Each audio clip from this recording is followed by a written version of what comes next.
জন্য কি লাগছে?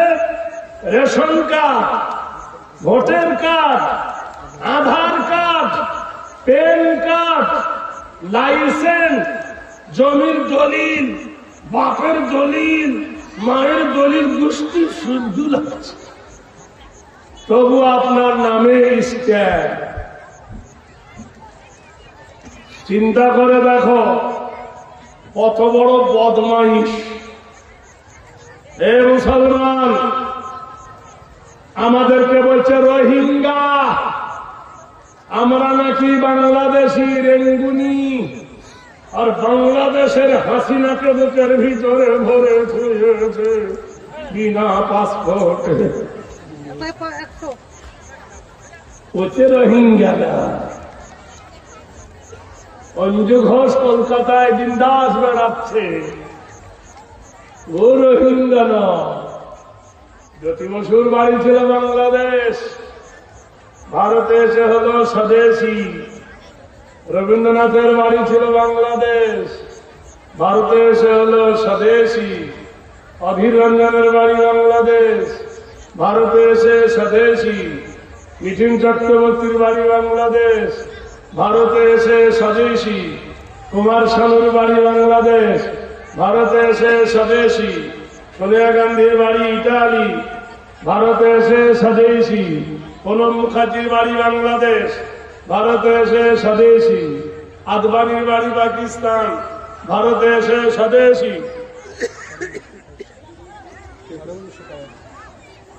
একজন 1950 টাকা বিদেশেতে দূরে ছিল একই বন্ধুগণ, 1950 টাকা দিল নিরঞ্জনের আশায় যে নিয়েতে এই করে গেল দান, সম পরিমাণ যেন নাকি তিনি বান। আচ্ছা, মায়েদের দান তো একটা এলো না, ওই কখন আরে একটা তো মা 1000 টাকা দেবে লক্ষ্মী ভান্ডারে, এখন ঢুকছে 1500 প্রতি মাসে। ওমা দাও না, যদি দাও তো তোমাদের একটা সুন্দর গজল বলো, জননী মারা লক্ষ্মী ভান্ডারে বেড়ে যাবে, না তো তোর কপালে সতীন জুটবে, তখন বুঝিস। এখানে একজন দিয়েছেন 1000, আরো 100, আলহামদুলিল্লাহ। ভাইরা আমার, বন্ধুরা, ও বিশ্ববাসী রে, দানের হাত কোনদিন বৃথা যায় না। হাদিসে এসেছে বুখারী শরীফ, আল্লাহর নবী কেন মার খেয়েছিলেন? তিনি তায়েফের মাঠে গিয়ে বলেছিলেন, তায়েফবাসীরা, সূর্যের পূজা করো না, পাথরের পূজা করো না, চাঁদের পূজা করো না, মাটির পূজা করো না, পাথরের পূজা করো না, একমাত্র ইবাদতের মালিক হলো আমার আল্লাহ। তায়েফের দুষ্টু বালেগরা, আমি দেখে এসেছি, হাজী সাহেবকে বলছি যাবেন, জায়গাটার নাম হলো ওয়াদে হালিমা। তায়েফ থেকে 27 কিলোমিটার দূর ওয়াদে হালিমা, যেখানে আল্লাহর নবীর সব থেকে বেশি রক্ত ঝরেছিল। বিশ্বাস করেন আর না করেন, এখনো গিয়ে দেখে আসবেন 1400 বছরের টাটকা খুন যে জমিনে পড়েছিল, ওই জমিনটায় ব্যারিকেড দিয়ে ঘেরা আছেন। বিশ্ব নবীর রক্ত আকাশের সূর্য শুকাতে পারেনি। আরবের কয়েকটা জিনিস দেখলে অবাক লাগে। একটা পাহাড়ের নাম হলো ওয়াদে জিন, জিন পাহাড়, যেখানে গাড়ি বন্ধ করে দিলে 120 কিলোমিটার বেগে গাড়ি ওপর দিকে ওঠে, পানি ফেলে দিলে পানিগুলো নিচের দিকে না দিয়ে ওপর দিকে যায়। নিজে দেখেছি, কোনো গল্প কাহানি নয়, আমার মোবাইলে ছবিও আছে, দেখতে পাবেন। অনেক হাজিও গিয়েছেন, তার কারণ আদৌ কেউ বলতে পারে না। একজন বলতেছে এটা আকর্ষণ, আচ্ছা লোহা না হয় আকর্ষণ হবে, পানির বোতলে কিসের আকর্ষণ আছে? জোরে বলুন, ওটা মাবুদের আকর্ষণ। ভাইরা আমার, বন্ধুরা আমার, ওই পাহাড়ের ওপারে যেতে হলো বললেন ইয়া হাজি লা তাযহাবু, বারবার করে নিষেধ করে, খতরা। ভাইরা আমার, বন্ধুরা আমার, চিন্তা করে দেখুন, বিজ্ঞান তো বলছে আমি খুব অজ্ঞান। পৃথিবীর মাটিতে একটা পাহাড় আছে, সেই পাহাড়ের ভিতরে লুকিয়ে আছে ইয়াজুজ মাজুজ। 1000 টাকা দান করেছে মায়ের জন্য। মায়ের জন্য 1000 টাকা। এইটা আজও পর্যন্ত বিজ্ঞানীরা সেই পাহাড়টা খুঁজে পায়নি। ইয়াজুজ মাজুজ কোন পাহাড়ে আছে? বাদশাহ জুলকারনাইন শিল মেরে দিয়েছিল। দক্ষিণ 24 পরগনা আগে বঙ্গোপসাগরের মধ্যখানে চতুর্দিকে একটা মোহনা,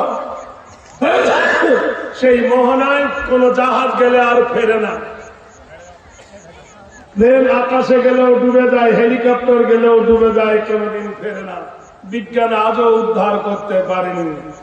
হাম্মাম বাগে গার্দ বলে একটা জায়গা আছে পৃথিবীতে। আমার আরেক ভাই 1000 টাকা দিয়েছেন। আল্লাহ এদা আরেক ভাই আমার এখানে 900 টাকা দিয়েছেন। আল্লাহ তুমি কবুল করো।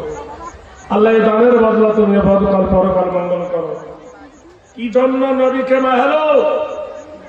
নবীকে এত মার মেরেছিল, রক্তে নবীর পায়ের যে জুতো ছিল, জুতোটা জমাট বেঁধে গিয়েছিল।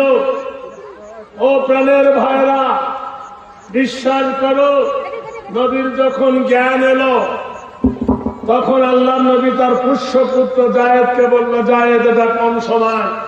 বলল, হুজুর এটা নামাজ রক্ত হয়ে গেছে জোহরে।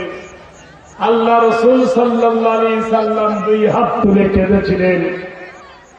জাবের বললেন, জায়েদ বললেন, ইয়া রাসূলুল্লাহ বাড়ি চলুন। আল্লাহ নবী দুঃখ ভরা বেদনায় বলেছিলেন,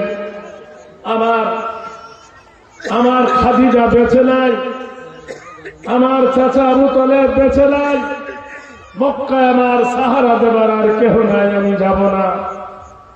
জাবের বললেন, ইয়া রাসূলুল্লাহ। জায়েদ বলে, ইয়া হাবিবাল্লাহ, আপনার 4টে মেয়ে আছে, জয়নব, কুলসুম, রোকেয়া, ফাতেমা। তারা যে বাপ হারা হবে, একে মা হারা হয়েছেন, তাড়াতাড়ি আপনি বাড়ি চলুন। ভাইরা আমার, বন্ধুরা, দোস্তরা, বিশ্ব নবীর আদর্শের কাছে আজ জগতে নিরু হয়ে গেছেন। আজকের ভাবতে পারেন, আজকের বুঝতে পারেন, ভারতবর্ষের মাটিতে রাজনৈতিক কথা বলছি না, আমরা মুসলমান কি দিয়েছি ভারতকে খবর নিয়ে নেন। কার টাকায় ভারত চলে? প্রধানমন্ত্রী চলে কি করে? কি করে স্কুল কলেজের বেতন চলে? কি করে হাই স্কুলের বেতন চলে? কি করে মিলিটারি ফোর্সের বেতন চলে? কোথা থেকে টাকাগুলো আসে? একবার খবর নিলে বুঝতেই পারবেন ভারতের মুসলমানদের অবদান কি। আপনারা জানেন, এই ভারতের মাটিতে মুসলমানদের একটা কবর আছে। কবরটার নাম হলো তাজমহল। খবর রেখে দেন, তাজমহল এখন কেউ দেখতে গেলে 500 টাকা টিকিট। প্রতি মাসে ইনকাম হয় 10 কোটি টাকা। 10 কোটি টাকা একটা কবর থেকে ইনকাম হয়। সেই কবরটা হলো শাহজাহান আর মমতাজের কবর। চিন্তা করতে পারেন, তাহলে ভারত সরকারকে কবর থেকে ইনকাম হয় 120 কোটি টাকা বছরে। একটা ঘর আছে মুর্শিদাবাদে, ঘরটার নাম হলো হাজার দুয়ারি। আপনারা জানেন টিকিট হলো 40 টাকা। 3 কোটি টাকা মাসে ইনকাম হয়। তাহলে বছরে হয় 3 বার 36 কোটি টাকা ইনকাম দেয় হাজার দুয়ারি নবাব প্যালেস থেকে। দিল্লির বুকে একটা কুতুব মিনার আছে।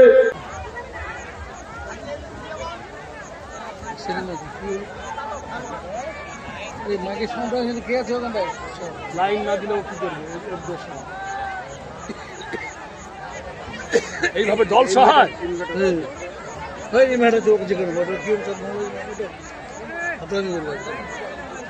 লোক নাই, এডি লোক নাই, অনেক সারা ফোনটা নাই থাকবে। মুড়ি সাহেব কত অন্য মুড়ি হলে আর ক্ষতি করবে। যেই গিয়ে কালেকশনটা করবো সেই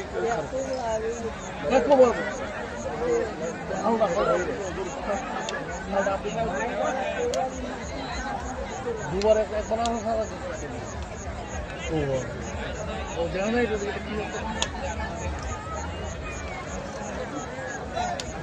কম নেই। বিয়ে করে লাইনটা ডিস্টেন্স আরে চা যদি ঠান্ডা হয়ে যায় খেতে ভাল লাগবে? না যতবার আমি গরম ধরে ততবার মাইক বন্ধ হয়ে যায়। হট! ছেলে না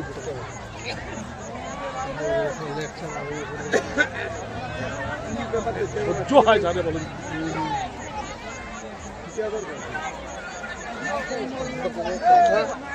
মুখ কানা করে দিয়ে তো কাছে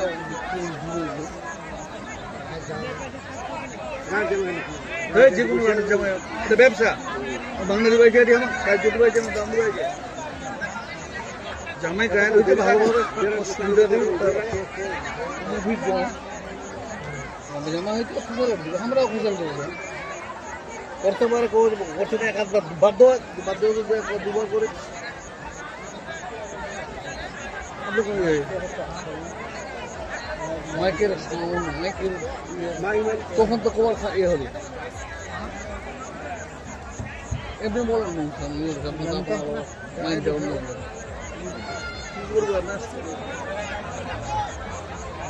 ওই মঙ্গু ভাই সিমেন্টের শুন গম কিছু দে তারপরে টাকা দিয়ে মোটা 2000 টাকা দিবে কিছু গম দে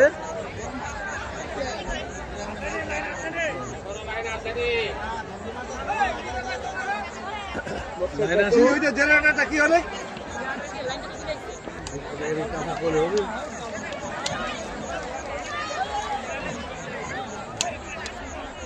কথা করে ছোট বন্ধু ওই লোকটা তো মাইনে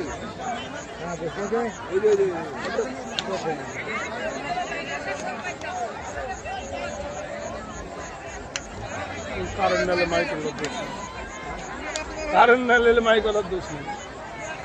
এখন লাইটটা জ্বলছে সাহেব কি করে বলবো আমি বলুন? আপনি লোকে তো নাই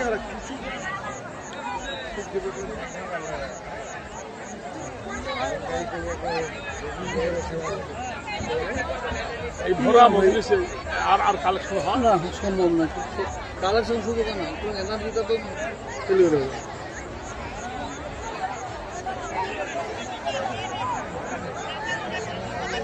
10 মিনিট 15 মিনিট করে কাটলো। কে বাধ্য একবার দুবার তিনবার বাধ্য ভাত দিলে তো আজকে যাচ্ছে না আমার কাছে যাচ্ছে না এটা গেল পরে বাদ দিলে আপনি শিক্ষা হবে না ফেলে লিবেন কে কদিন লিবে না তোমাকে লিবে হবি চ্যালেঞ্জ দিন সবার সাথে বেশি দেখিছু বেশি দেখিছু গতবার আমি একটা কথা কইছি ভালো একটা কথা কইছি গতবার এই যে ওই যে ওইটা দেন তো কে দিও দিছো এই যে ইয়া চলো লোক ইসলাম চলো মুগুনে ওই যে ওই জায়গা দিতে নাই চলো মাইকে করিও ভাই মাইকে দিছি কোন ক্যালেন্ডারে ক্যালেন্ডারে থাকো না জলদি আসবো ওখানে গিয়ে কেন আইসে না মাইক সারা কোন হবে ওরকম জাস্ট করে বসো কি হয়ে যাবে কি হয়ে যাবে মারামারি করে কি হবে এই চাকরি হলো বেশি টাকা নেবো মনোহর সাহেব আমার ফার্স্টে চাকরি করে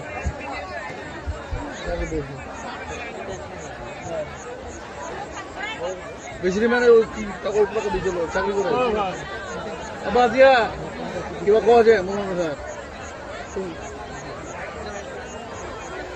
মাইক ঠিক দাম হলে কি করবে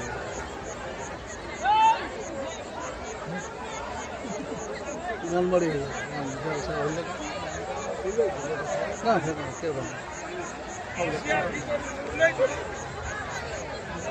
লোক আর ফেকবা যায় নাকি তোমার পদে যে এই জলসটা জমে উঠছে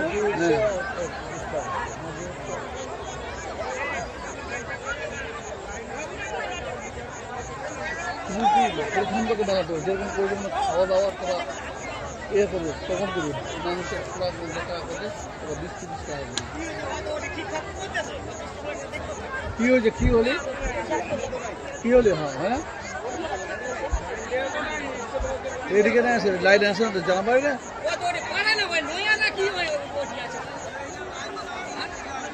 আরব ইসলাম দিলি রহমানের নামে পাচ্ছে আরব ইসলাম এই যে মানে বাচ্চা আমার আবার নাতি হবে ও মৌলানা সাহেব হ্যাঁ এটা একটু দোয়া করবে মানে এই অল্প দিন হলো 2 মাস হলো ভগবান দোয়া করে দোয়া প্রকাশী না শোক সাগরেতে তুমি রাখো ভাসাইয়া বাবা মাতা গেছে তার মা না বাবা মা মারা গেছে মা মারা গেছে তো কবর মাথার কবর কারণ খদানুরের গুঞ্জার সাহেজেরিয়েতে করিয়েছি দাম মায়ের খবর সন্ধি দাও রহমান দানের বদলে তুমি করে দিও দানি এ দান কবুল করো তুমি কাদের গরু মিঠাই দিও তার সরব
কার নাম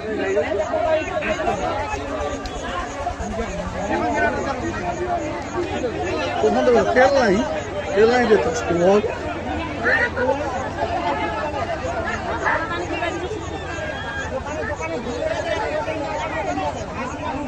কি নাম বলে মুঞ্জা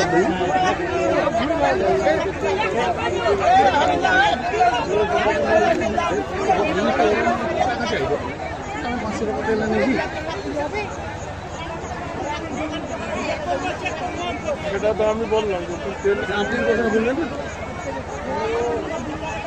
যার ঘোড়া তার চাবুক লাগবে না যে আমাদের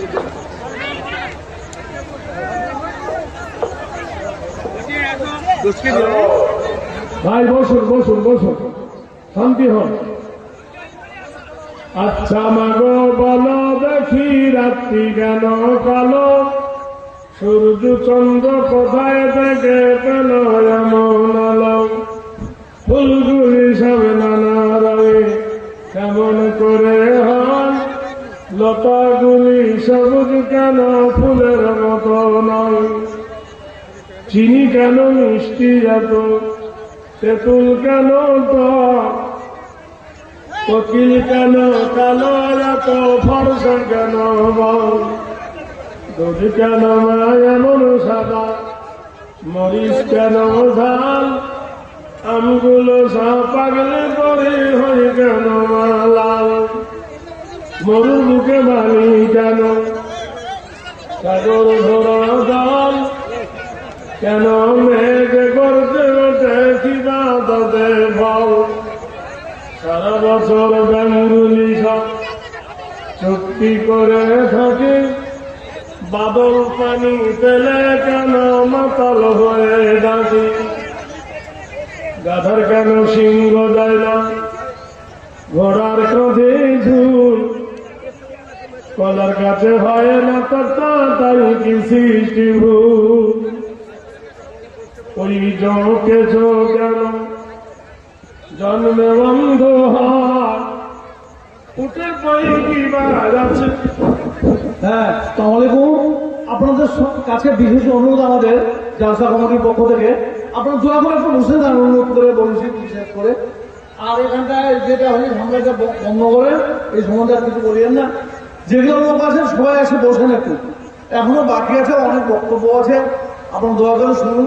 মা বোনরা সব বসে আছে, আর মা বোনদের কাছে কিছু টাকা পয়সা পাঠানো মৌলানা সাহেব বলছিল, মা বোনরা লক্ষ্মী ভান্ডার পাচ্ছে, টাকা পাচ্ছে, আবার দোয়া করে দেবে, আরো বেড়ে যাবে। ঠিক আছে, হ্যাঁ, আসসালামু আলাইকুম।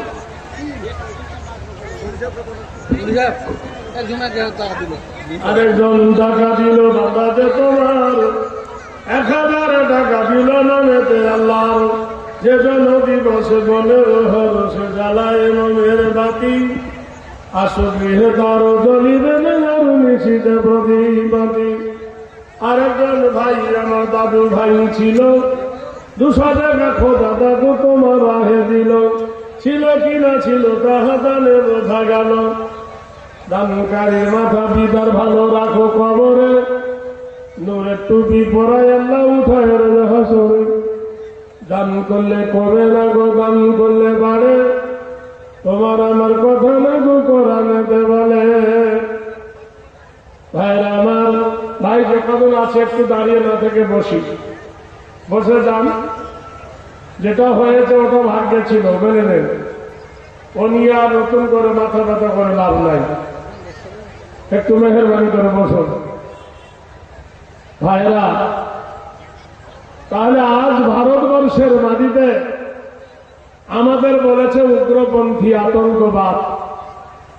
আচ্ছা, সত্যিকারের প্রশ্ন করুন তো, ইন্দিরা গান্ধীর লজ্জাস্থানে গুলি মেরেছিল কারা? মুসলমানেরা?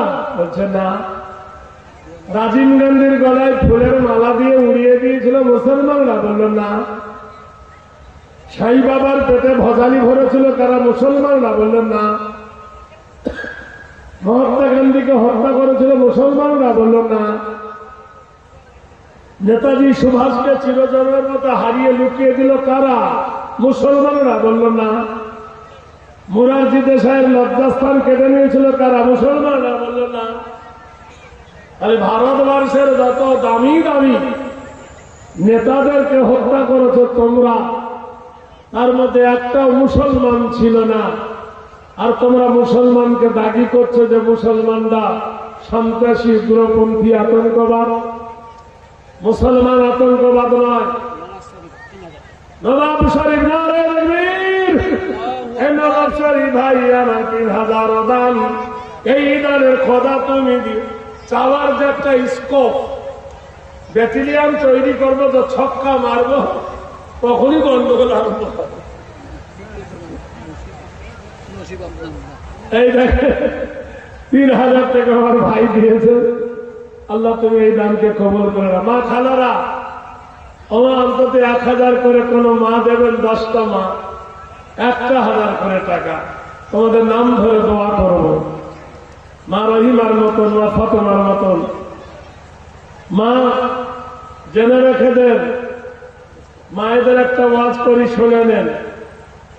আল্লাহর নবীর জীবনের মারাত্মক একটা যুদ্ধ হয়েছিল 21 দিন ধরে। যুদ্ধটার নাম হলো জঙ্গে খয়বর। জঙ্গে খয়বরের যুদ্ধে 21 দিন পরে মুসলমানের জয় হয়। নবী 3 দিন সেখানে অবস্থান করেছেন। 24 হলো, 25 দিনের দিন নবী বাড়ি এলেন, তখন আসর হয়ে গেছে। আসরের নামাজ হলো, মাগরিব হলো, এশার পর নবী ডাক দিয়ে বললেন, সাহাবীরা আপন আপন বিবি বাচ্চার সঙ্গে দেখা করো, যাও বাড়ি যাও। ওই রাত্রে আল্লাহর নবী নিজের বাড়ি না গিয়ে মা ফাতেমার বাড়িতে গেলেন। এখনো গেলে দেখবেন মসজিদে নববীর বাম দিকে একটা মসজিদ আছে, 7টা গম্বুজ। মসজিদের নাম হলো মসজিদে গামামা। ওই জায়গায় ফাতেমার বাড়িটা আজও আছে। আরবের বাদশাহ কত ঘর ভেঙেছে, কত ঘর গড়েছে, কিন্তু ফাতেমা জননীর ঘরটা ভাঙেনি। আল্লাহর নবী ওই ঘরে গিয়ে দরজার গেটে বলছেন, আসসালামু আলাইকুম। ও মোহাম্মদ বিনতে ফাতেমা, ও নবীর বিবি ফাতেমা, আমি তোমার আব্বা ডাকতেছি। ভিতর থেকে ফাতেমা জবাব দিত, ওয়ালাইকুমুস সালাম, ইন্নাহু কানা সিদ্দীকান নবিয়্যা। বাপ দেখেন কেমন আর বিটি কেমন। বাপ বলছে আসসালামু আলাইকুম, ও ফাতেমা বিনতে মুহাম্মদ, ও নবীর বিটি, ও মুহাম্মদের বিটি, তোমার রহমত বর্ষণ হোক। ভিতর থেকে আওয়াজ হচ্ছে, ওয়ালাইকুমুস সালাম, ইন্নাহু কানা সিদ্দীকান নবিয়্যা। আল্লাহ রহমত আপনার বর্ষণ হোক, আল্লাহ রহমত আপনার উপর দয়া হোক, হে আমার সত্যবাদী নবী। নবী বললেন, ফাতেমা তো দুয়ার খোলবে না, আমি তোকে দেখতে এসেছি। ফাতেমা কেঁদে ফেললেন, বাবা যান, দুয়ার খোলা যাবে না। কেন রে মা? বাবা যান, গায়ের জামাটা আমার ছেঁড়া, পরনের পায়জামাটা আমার ছেঁড়া, পিঠের জামাটা আমার ছেঁড়া, ওড়নাটা আমার ছেঁড়া। এই অবস্থায় বাবা যান কেমনে আপনার সামনে যাব?